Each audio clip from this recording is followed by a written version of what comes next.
What up, peeps? This is Get With It Sports, place where you get your sports with a little swag. I'm Glass. And I'm Brandon. The best tag team tandem out here in sports talk, about to give you another episode. I know it's been a long-ass time, but we're back. Episode 64 of the 2 Cent Deposit on Sports, the place where we give you our 2 cents on the recent topics in the sports world. As always, we want to thank you for taking the time to listen to the show. While you're here, click the follow button to be alerted to all the episodes, so you can take us with you while you're on the go. If you're on Spreaker, you watch us on YouTube, go ahead, click the thumbs up, thumbs down, just leave a comment, do whatever, but make sure you subscribe to the channel. It's been damn near a month, I believe. Yeah, close to it. Yeah, but everybody deserves vacations. We deserve vacations just like the rest of y'all, so we took a little time off, but we're back, we're ready, we'll be better than ever. So, you ready to jump off and get into these sports, bro? Oh, yeah. Good to be back. Good to be back. All right. Let's go to the LeBron and NBA. If y'all don't remember, I think it was in February, Fox News commentator Laura Ingraham suggested that the superstar shut up and dribble after he criticized President Donald Trump. That was the phrase everybody was saying, shut up and dribble. And it was a backlash and uproar because of that situation. Now, LeBron James is taking it a step further by producing a 3-part documentary series about changing role of athletes in the current political environment. Showtime announced on Monday. The name of the show, the title, of course, we know what it is: Shut Up and Dribble. Mm-hmm. Quote: LeBron James is one of many competitors whose place in the spotlight has led not to silence but perspective. Close quote. Showtime CEO David Nevins said, quote, he, producer Maverick Carter, and director Gotham Chopra have given us an important, insightful docuseries that should bring their fans and fellow citizens to a high level of discourse rather than the dismissal satirized in the title. Documentary will focus on the evolution of athletes' participation in social justice and business endeavors over the years, and is slated to air in October. So I am not a LeBron James fan. I respect his game. I think he's the best in the league, but I got my feelings about LeBron James, but I'm going to respect this man on and off the field. He's doing the damn thing. I think this is going to be a good thing. I think this docuseries is going to open up a lot of players' eyes to be more involved in it with the social injustice out here in the United States and to build a business endeavors. Because I believe right now LeBron James is damn near a business mogul. He's going to be just like, if not better than Magic Johnson, what he's doing off the court business-wise. But I think this is a good look. I can't wait. I'm going to see it. Tell me what you think, bro. Yeah, I like you said, I'm not a LeBron fan either. Mm-hmm. Basketball wise, yeah, he one of, if not the best player in the league. I can't take that away from him, but I do give him praise for what he's doing off the court. Mm-hmm. He's putting it out there, and not so much as hyping it or letting everybody know what he's doing. The media follows him around. So he kind of answered the questions about certain things, and I think he's well on his way to setting himself up for after the game. Right. After he stopped playing, he's sticking his his foot in different areas of just different things, including education and. There along the line of Cleveland or whatever, he didn't just leave him. He left him with something. I think the school that school eventually is supposed to offer anybody a scholarship that pays for the scholarship, not offer it, to pay for the scholarship. Right. That graduates, from the school or whatever. So he's doing good things, you know. Now, I commend him for that, you know. And if you don't like him as a fan, you gotta like him as a man, you know, human being. I agree. LeBron James he's calculated. That's the best way. He likes to control the narrative, and he's calculated. Everything he's saying do is done for a reason to benefit him, his team, whatever he's doing. Yeah, I think I like the way he did a spin on this after, like I said, the Fox News commentator Laura Ingraham told him that players need to shut up and dribble. I like the way he spun it to the positive to make her job, don't she? Okay. I like the way he spun this to make this benefit him off of that phrase. But let's stick with LeBron for a little bit, and that's another thing I want to bring up with the LeBron James, Donald Trump situation on Twitter. Yeah. And that right there, I'm trying to find it right here, where LeBron James was on I think it's CNN with Don Lemon, and I can't find the tweet right now. I'm looking for it. But anyway, he was on the show with Don Lemon, and like damn near, I'm trying to find the time when he put it out there. This was at 10:37 p.m., so it must have been right after the show on August 3rd. He says, I quote, LeBron James was just interviewed by the dumbest man on television, Don Lemon. He made LeBron look smart, which isn't easy to do. I like Mike. What they number one, man, you the president of the United States. People always, we already know right now, sports and politics are married right now. Everybody trying to separate sports from politics. Now with this president up in office, he's always in sports dealings, watching what NFL doing, watching what LeBron doing. If anybody talking bad about him, he gonna sit there and come back at him, reply on the tweet or something like that. But that statement right there, after this man just opened up a school, what was that, Friday? LeBron James opened up school that Friday. You gonna sit here and call him just as dumb, if not dumber than Don Lemon, which you say he is the dumbest man on television. Trump, I think Trump is calculating too. People call him racist. I don't know if I want to call him racist, but I think he's doing stuff to. I don't think he's racist. I think he's a fucking idiot. I don't think he's racist. He's too stupid to be racist. There's a method to the madness, bro.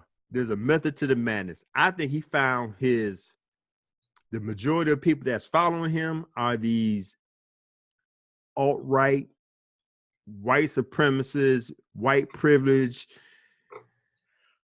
liberals. I don't even want to say they're Republicans. Whoever's that's G'ing for what he's doing, that's who he's catering to. And I'm not gonna call him racist. He's definitely racially insensitive. I'm gonna say that much. And the racially insensitive people that he's catering to are the majority of people who's putting them in office. And he's going to try to keep them happy by saying stupid ish like this. So I don't know if he want to be. I don't know if he will be in office again after he serves 4 years. Even if you think it, you don't say it. He's gonna say it, bro. He's a leader of the free world, you know. So I guess he's using it to the utmost. You know, but you know what I like about the whole thing? What's that? The whole thing. LeBron said nothing. He absolutely didn't respond to it. That spoke volumes. Exactly. I agree. Just don't even say nothing. That killed it right there. Okay. That killed it. I think he kind of liked the back talking about Trump. You know, I don't even like calling him president. I just call him Trump. You know what? I'm respect. When I'm saying president, I don't like calling him Trump either. I'd rather call him 45 or could just call him Trump. But right now we're on the airwaves just to respect the office, not the man in the office. And that's what it said on here. I believe me. I didn't want to say Trump. After I said that don't even sound right. It's saying President Trump. But it is what it is. And I agree with you. I didn't think about that. Him not saying anything. I think that's the best thing to do. He don't have to say anything because he gotta say nothing. You know, he ain't gotta say nothing. Action speaks louder than words. So just keep doing what you're doing, bro. Just keep doing what you're doing. Right. And just like I think there was a quote, I'm trying to remember it now. I think the quote was by Abraham Lincoln. It's better to remain silent and be thought a fool than to open one's mouth and remove all doubt. Remove all doubt. And that's Donald Trump right there. He already showing his hand and telling people, you stupid. You know what I'm saying? But to me, I don't know how many followers he got, but he got to have a lot of followers because he's getting a high off of doing this tweet stuff. You sitting here talking about Obama and how he should stick to politics and get out of sports. You should do the same thing, dog. So is that. I blame everybody around him because they should have been took his damn phone. Bam, right? All right, man. Let's go move to the NFL. And this here is ticking me off. Now I want to hear what you got to say. You know, years and years, me and you've been debating about contracts in the NFL and how people. I agree with you most of the time. Some of these people got 2-3 years left on their contract. Dude, you ain't got no legs to stand on. But I think you said to me a long time ago, you like the way it's set up where you got the guarantee, you got the full contract, but you got partially of that guarantee money just to make sure you come to play every year. Every year. Let me hear what you. I'm gonna read this Aaron Donald situation, and I definitely got to hear what you got to say. Aaron Donald has held strong thus far in a contractual holdout that is expected to keep him off the field entirely until he's presented a new deal that meets his standards. Rams head coach Sean McVay doesn't expect the star defensive lineman to back down anytime soon. Quote, I don't think anything's going to change with that in the near future. I've had a little bit of dialogue with Aaron, and we're hopeful that we'll get something done, close quote. There was the August 7th deadline, which was Wednesday, for Donald to report to training camp in order to accrue a full season of service time toward free agency. McVay says the deadline doesn't carry much importance to the team. So he had to yesterday to make a deal, whatever, to keep his unrestricted free agency status. And I just seen this morning when I looked on, I think it was Spot Track. It says after this year, he's a restricted free agent. So he lost because he didn't sign yesterday. He's a restricted free agent now instead of an unrestricted free agent. Donald has no plans to rejoin the team by that deadline, which we already know. A holdout beyond Tuesday could limit Donald's, as I just said, to restricted free agency status next offseason. The three-time All-Pro is set to play the 2018 season on a fifth-year option of his rookie contract. 5 years on a rookie contract. And you better not tell me you G with that. But anyway, his cap hit just under $6.9 million, ranks 12th among Rams players. This man is definitely the best defensive player on the field, let alone probably the best player on the field. And he's on a damn rookie contract. So that means, was it 3 years on a rookie contract, and he must have been franchise tagged twice, if I ain't mistaken, right? Right. This man, okay. Now you see all. Okay, let me just read all the stats I got here. Played at University of Michigan.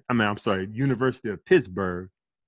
This is his 5th year in the league. He's a 4-time Pro Bowl, 3-time first team All-Pro, Defensive Player of the Year in 2017, Defensive Rookie of the Year in 2014 when he came to the league.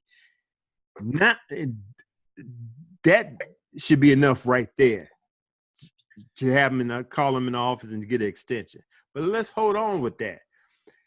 Not only is he playing on the team that drafted him, these fools. Now they had a great year last year. I think they was 4-12 in 2016. Last year they was 11-5, if I ain't mistaken. Something like that. They was rolling. So you went from worst to first. Okay. So now you're gonna bring in Ndamukong Suh, who's making $14 million this year. Aqib Talib from the Broncos, 6 years, $57 million, $25.5 million guaranteed. Brandon Cooks, who is not that wide receiver. He is overrated. I like Brandon Cooks, but 5 years, $81 million, 49.5 guaranteed. Hell to the no. Marcus Peters from Kansas City Chiefs making 4 years. He's an exception to the rule, I think. 4 years, $99.6 million. He must be on the rookie. I don't know how long he's been. 4 years? I don't know how long he's been on. He might still be on his rookie contract. Ty Gurley, you just paid him 4 years, $60 million, $45 million guaranteed. Not saying he don't deserve it, but you paying all these people money. And Aaron Donald's making $6.8 million this year. Now, when he first came into the league, $420,000.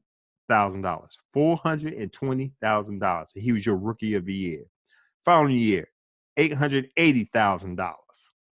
Let's not forget, he was the rookie of the year. You think he should get a help? No.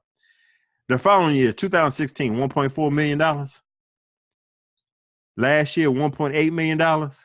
Larry, you can't sit here with a straight face and tell me you okay with this bullshit right here. 1, 2, 3, 4. Don't be trying. Considering how, but this is my whole thing. This is my whole thing with this right here. It's gotta be something because you're right. It's not making sense. Okay. Not making sense. Okay. Why would they,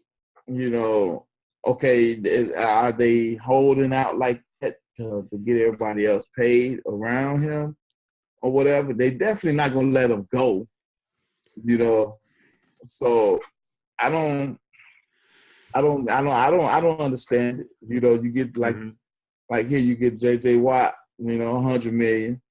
100, same position. Same position. Hurt every year. He all right, just to talk about this. I think this is his 7th season. J.J. Watt, we talking about from the Houston Texans. I think it's his 7th. His first 4 seasons, he played all 16 games. But the last 2, he only played 8 games, right? Yeah. Aaron Donald, 5 years, only missed 2 games. That's what I'm saying. Which means he's young. He's 27 years old. He's young. He's durable. He does the job. Why are we waiting? I don't understand why we wait. That's what I'm saying. It's got to be something the media don't know, the fans don't know. It's got to be something else behind it, and he's not talking. I don't give a damn what's behind the scenes. This man's showing you what he's doing on this field. That should be enough right there. I gotta believe that the Rams are gonna take care of this guy. I gotta believe that he'll come in over $100 million. Okay. Well, I'm a Doubting Thomas. I hear what you're saying. I got to see it. With that being said, let's not forget, Jared Goff will be up off his rookie contract after this season because he's been in there 3 years, right? Mm-hmm. You're going to have to pay him soon. You can't be paying all these people. Okay, this is what I'm thinking right now. This is me.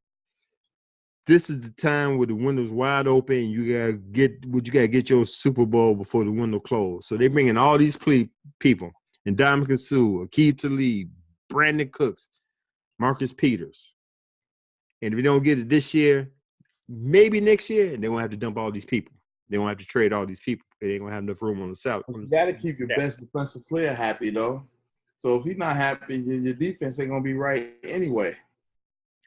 That's a bad look for the Rams because just like you said, what you just saying right now, I'm thinking like if they effing over Aaron Donald like this and he the best player in the league, I don't have a chance to be willing to deal when my contract is up.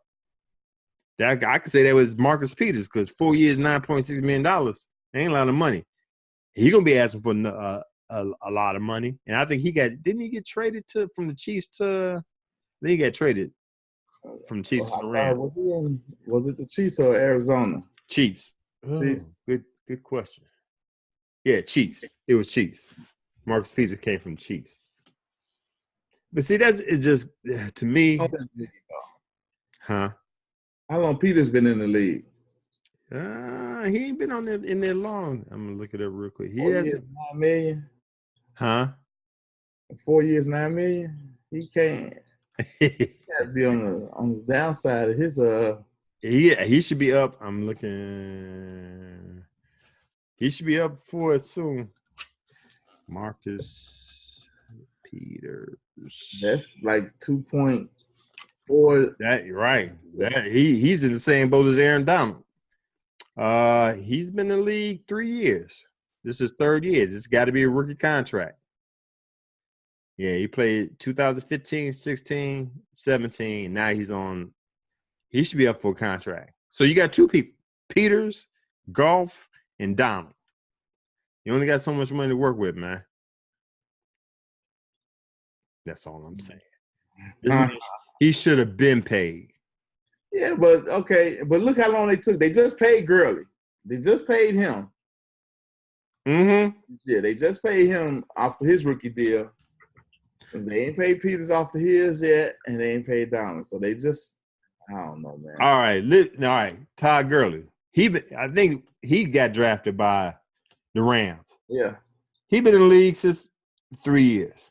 3 years. So you gonna pay this man who been in the league for 3 years instead of paying Aaron Donald who been in the league for 5 years. So you're going through everybody else but the main man. Yeah, and I wouldn't, me personally, as a GM or whatever, I would have paid Donald before I paid Gurley because I don't care what you say, running backs, you know, right? They good to have. You get one that's special, that's good, but you can find running backs anywhere nowadays. Right. Because they do so much, So it's definitely something to watch. Okay, so you don't agree with this? You think he should have been paid, right, Mr. Contract? Stick to your contract. Well, they haven't sticking to the contract, but I think when it's time to pay him, he should get compensated. Now let me ask you this: they pay him? Okay, they took him through all this that made him play out his whole contract or whatever, and they reward him handsomely. Does it matter? No. That's what I'm saying. So you gotta wait to the end of the story. Now you going through the book, you flipping pages. Shit, I'm using Cliff Notes, bro. You gotta see how it ends. I gotta think this is gonna end.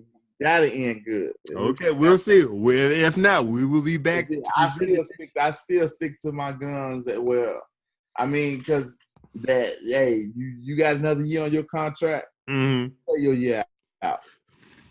Okay. Play your year out. But what if he gets hurt? What if he ends up doing knock on wood, I don't want to see it. What they do if this Isaiah Thomas situation? He plays hurt, he gets hurt, he plays this year, get hurt. Now he ain't gonna pay. He ain't gonna be worth the money that he deserved. I know. I get that part. But is that the same thing for when these guys that's got 2 years left on their contract? And they say, okay, I ain't going to camp. I want to renegotiate my contract. Larry, you can't compare these two. Same thing. Same thing. How is this? This ain't Julio Jones. And damn, Julio Jones got his money up front after he cried about that. This man don't have no money to get up front because he ain't making no money. 2018, he's slated to make $6.8 million this year. The end of his rookie contract. Am I correct? Yes, but Larry. Yeah. Did you hear what I said the first, second, third year? He ain't even making $1 million. He made thousands of dollars. I see it. It's written right there. Yeah. I'm done talking to you about this, best man. You sticking to your guns. Man. I hear you. I agree with you. This is not the player that. Huh? Where was he drafted? Where was he drafted? That's not. That salary for 2014, that ain't no top 10 draft pick salary. I'm gonna find out for you right now, bro, what number he was. He was. Stop playing.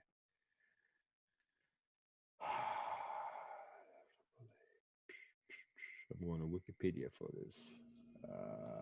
He was, come on.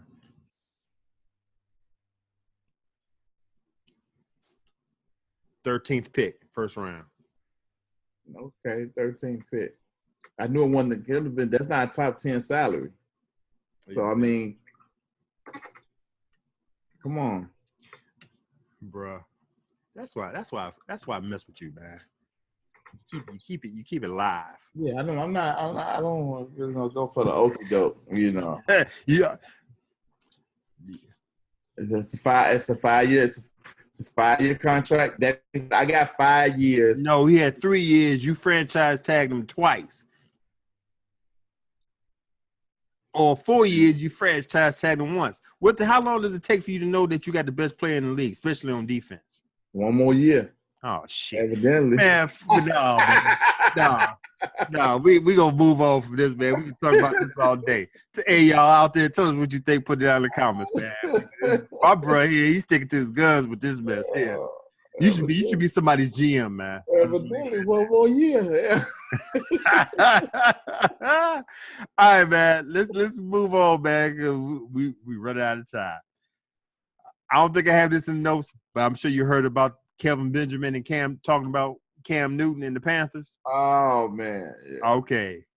Kelvin Benjamin is happier as a member of the Buffalo Bills than he was with the team that drafted him, the Carolina Panthers. Benjamin had some choice words for his former team, claiming he was a poor fit in the Panthers offense. Quote, looking back on it, I should have just been drafted by somebody else. I should have never went to Carolina. Truly, I just think Carolina was bad for me. It was a bad fit from the get-go. The Bills receiver did not stop there, taking a shot at his former quarterback, Cam Newton. Benjamin felt that he would have been a more productive receiver in another situation. Quote, if you put me with another quarterback, let's be real. You know what I'm saying? Benjamin posed when asked about why things went south in Carolina. Quote, any other accurate quarterback like Aaron Rodgers or Eli Manning or Big Ben Roethlisberger, anybody, quarterback with knowledge that know how to place the ball and give you a better chance to catch the ball, it just felt like I wasn't in that position. The Panthers' first-round draft pick, 28th overall in 2014. Benjamin had an excellent rookie campaign, catching 73 passes at 1,008 yards and 9 touchdowns. He tore his ACL during training camp in 2015, where he missed his sophomore season. Newton won MVP the year Benjamin was on the sidelines. Now, this is what I'm going to say. I'm all for a player to speak his mind and tell us how you really feel. Sometimes you got to sit back and think about what you're saying. Right. Because I hear what you're saying, but I see what happened on the field. You had a hellified rookie season with Cam Newton. 73 passes, 1,008 yards, 9 touchdowns. So the season you missed, which is the following season, Cam Newton balled out, won MVP, team went 15-1 and went to the Super Bowl. Without you. What is your facts that makes you think that if you had another quarterback, you would have better numbers? Who told you to come back that following season 40, 45 pounds overweight? And if I ain't mistaken, you talking about you get I had it up here. 1,008 yards rookie season, 941 yards following.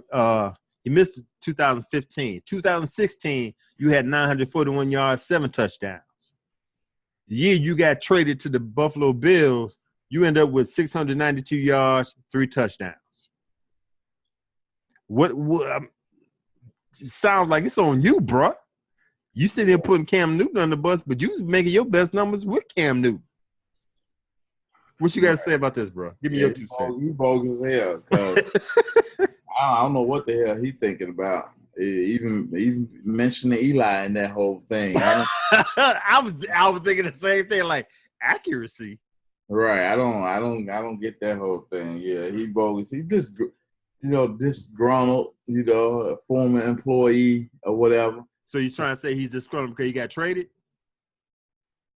Yeah. Why? Okay. Yeah. I don't, because I mean, his situation. The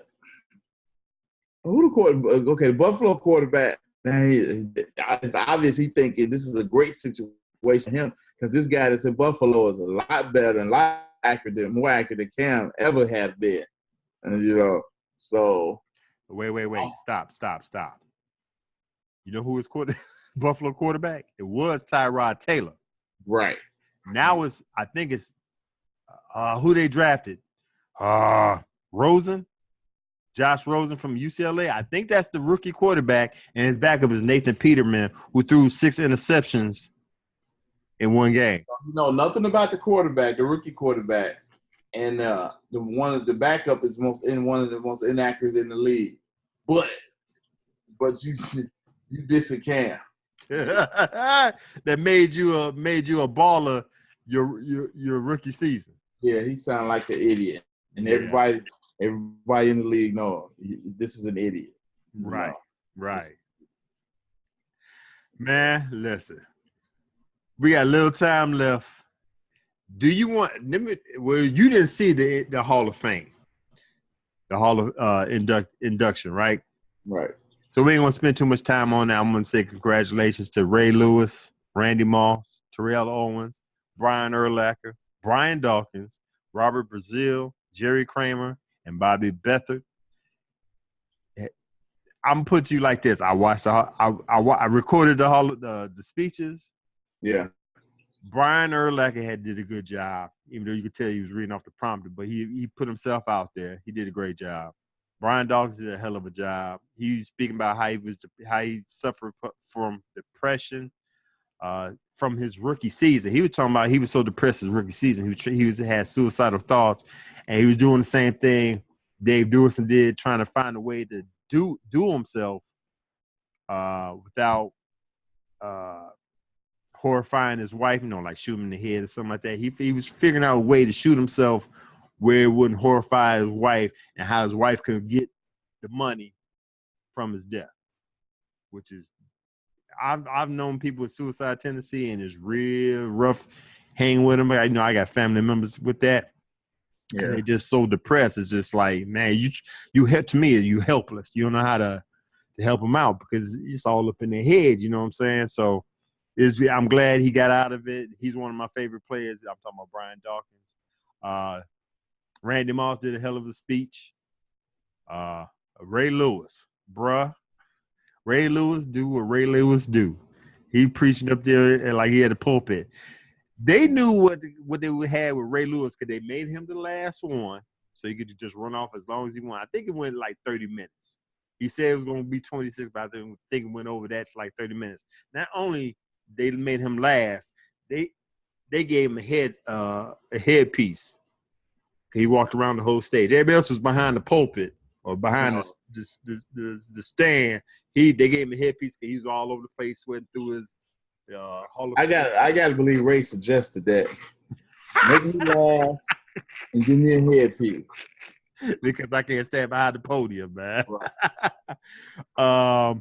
Let me ask you this, because it's been a long time since we've been on air. Terrell Owens not being in Canton, Ohio, but being in Chattanooga at his alma mater, giving a speech. Do you disagree? Agree with it? Terrell Owens doing it? Tell me how you feel. Like, give me your 2 cents.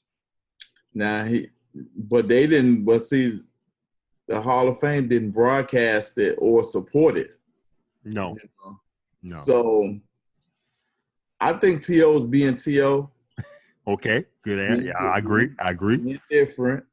He may have had, a little bitterness in there because he figured he should have been in maybe a few years ago. Do you agree? Yeah, definitely. Okay. Yeah. So I think all that plays a part in it. Mm-hmm. He definitely deserved it, whatever. But like I said, yeah, I think he's still extra. He's still doing extra. He got his whole thing going to the school or whatever, and he could have still did that, but go through the regular ceremony. Right. Right. I ain't mad at him that he didn't, because hell, it's his choice. But I probably would have done both. If I must have, went to the school or whatever, mm-hmm. I'd have done that maybe later. Mm-hmm. Afterwards. Right. So that's what I think. Okay.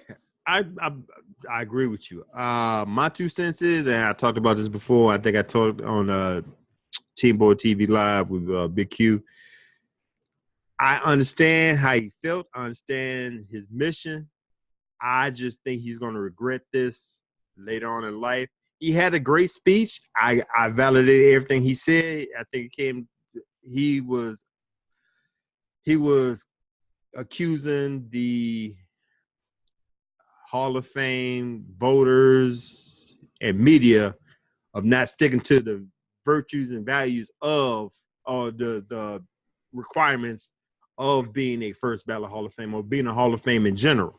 Mm-hmm. So he was saying that, I'm doing this not for just me, but for the future inductees, that they don't have to go through this. And he made a valid point. I just think it would have hit a bigger audience if you would have said this and came high. Exactly. You know what I'm saying? So, I mean, I understand, like you said, T.O., I'm not shocked that he did this. T.O. just being T.O. I kind of laughed when he announced that he was going to come to the Hall of Fame. He was going to go to the school. I laughed. And I'm behind you to a certain point.